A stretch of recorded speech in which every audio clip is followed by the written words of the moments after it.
So, as I'm sitting here thinking about the next 24 hours and like what I have to do, what I don't have to do, um, I think about the sunrise that's coming up right now and the crickets that are chirping and how much I've missed that. Like, full honest awakeness with a cup of coffee and a bowl of oatmeal at 6 a.m. on a Saturday.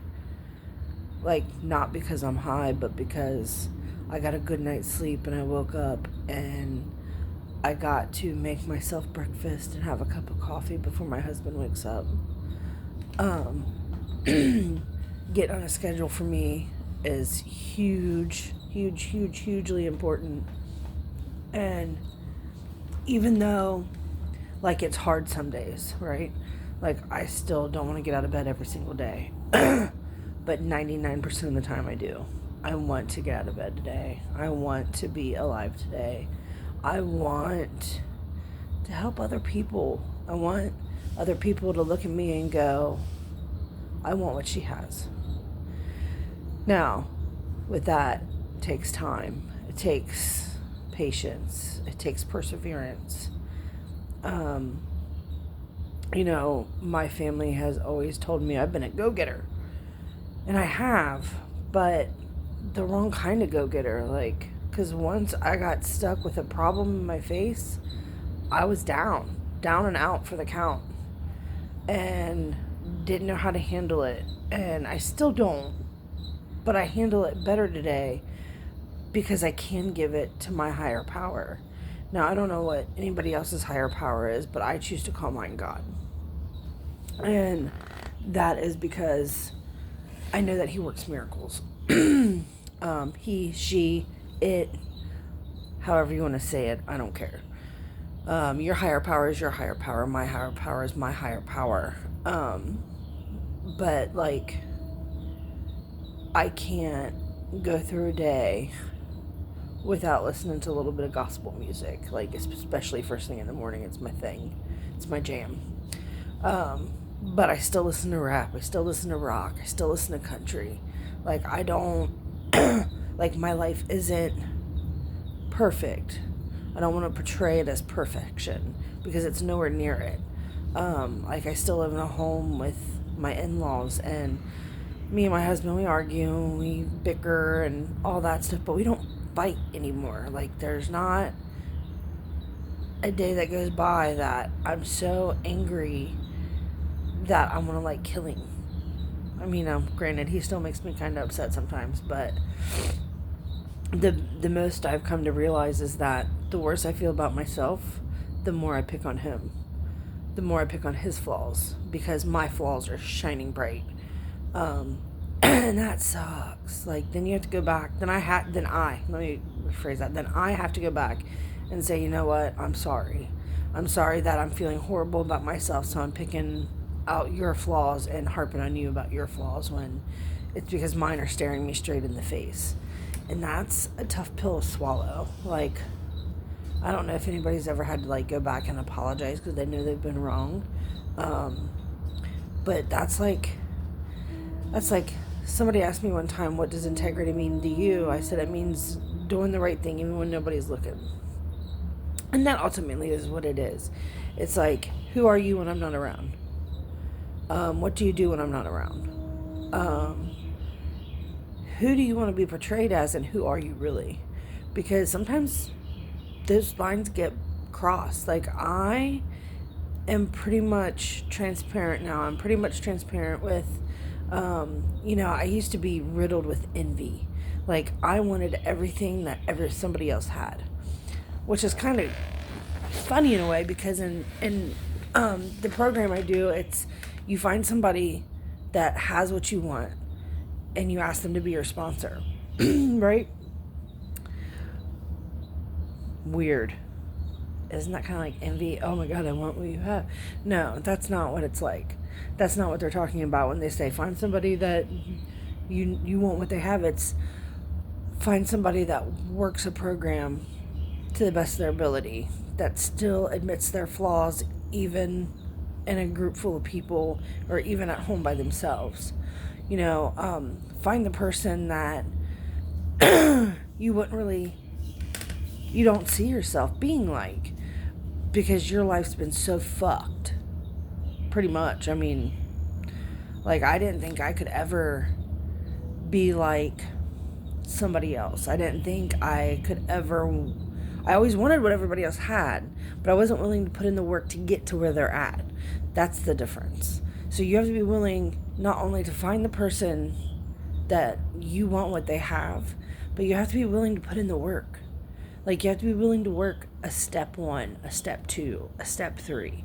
You have to be willing to do all that stuff. Like, it's not just about, oh, well, I went to a meeting, now I don't have to do anything else.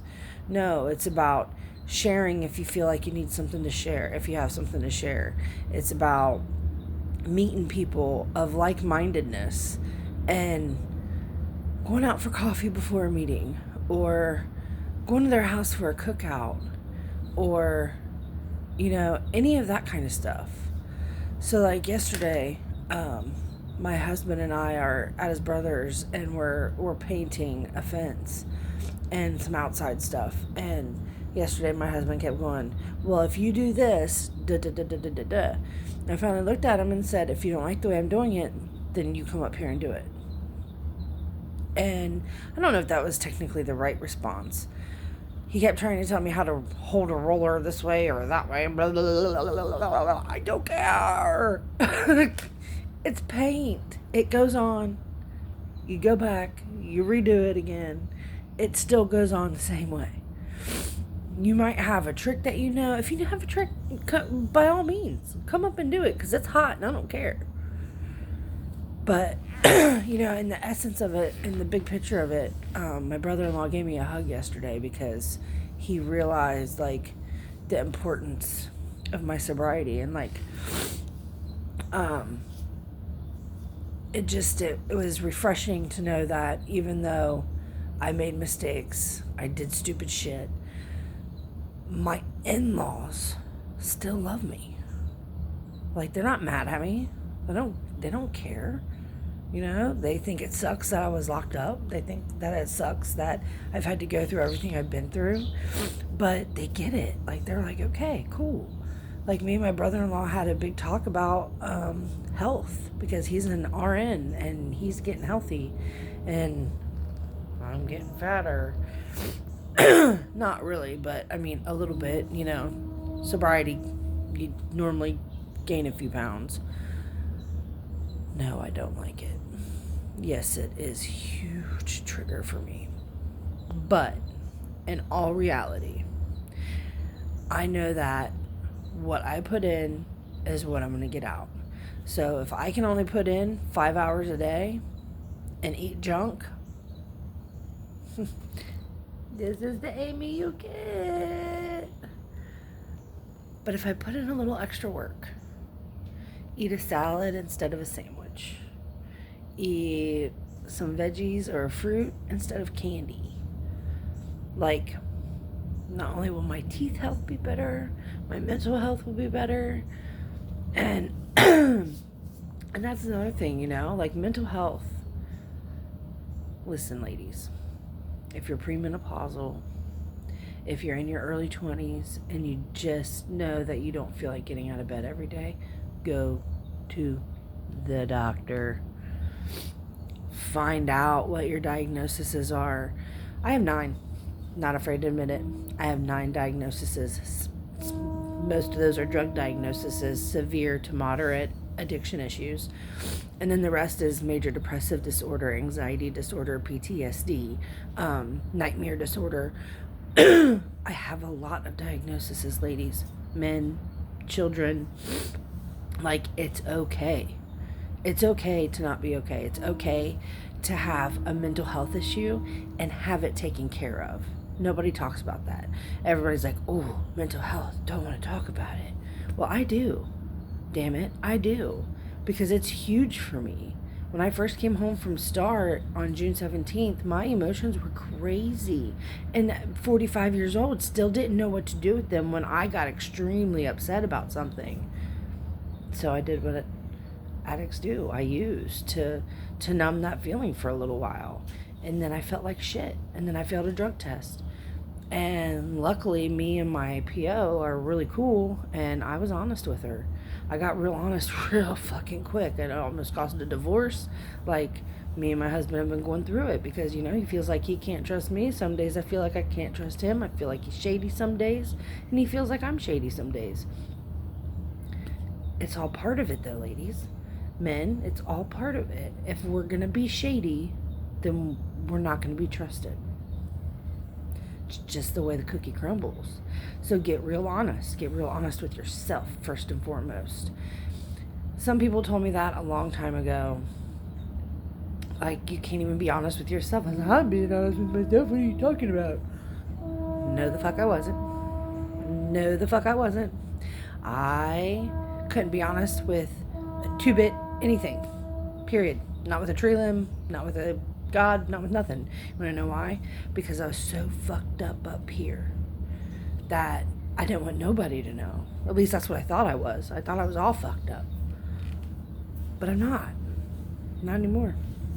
I can tell you that I have a food problem. I can tell you that I have a mental health problem. I can tell you that I have an addiction problem.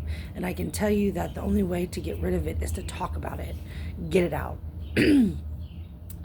Get your mental health under control. Start being honest with yourself. Are you envious? Are you jealous? Are you upset about the way you look and the way you've allowed yourself to be let go, or the way you've toned it so tight that you can't stop? Let's talk about it. Let's talk about all of those things and more, because we need to. As women, as children, as sober people that have never dealt with these kind of issues before, we've always just pushed it under the rug and used drugs to maintain it. Don't do that anymore. It's not worth it. I promise you. This is worth it. Being sober, being trusted in my brother-in-law's house while he's at work, being a nurse down at Christ Hospital, and I'm sitting at his house getting ready to finish up painting. Trust. It's huge. Huge. So, let me know what you think. You guys have a great day. Bless y'all.